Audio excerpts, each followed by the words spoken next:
เ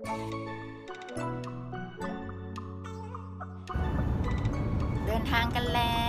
วใช่ไหมคะเฟียยิ้มหวานหน่อยค่ะโอเคไป let's go อืม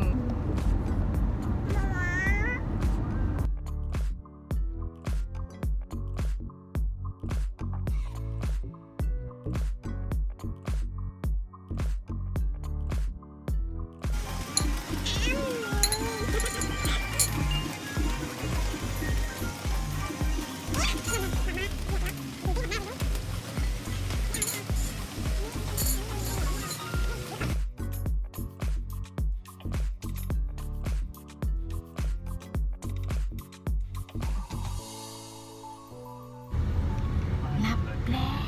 ว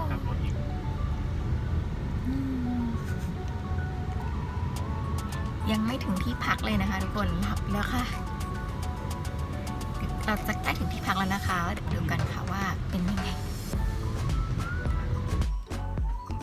ถึงค่ะทุกคน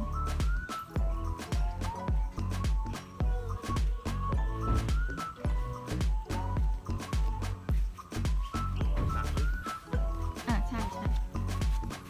เฮียสวัสดีค่ะหน่อยสวัสดีค่ะนี่ถึงแล้วค่ะทุกคนเดี๋ยวเข้าไปดูบ้านกันนะคะไหน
เฟีย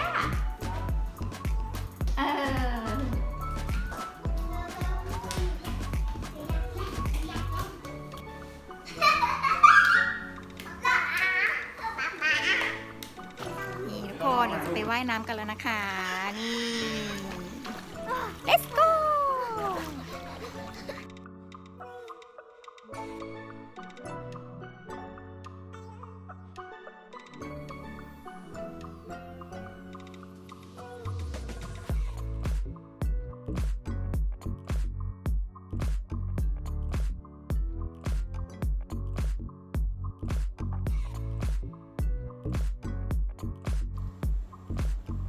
ตอนนี้ก็อาบน้ำเสร็จแล้วนะคะเดี๋ยวไปกินข้าวเย็นกันเลยค่ะ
กคนคะดูเฟย่านะคะ ไม่กล้าลงเลย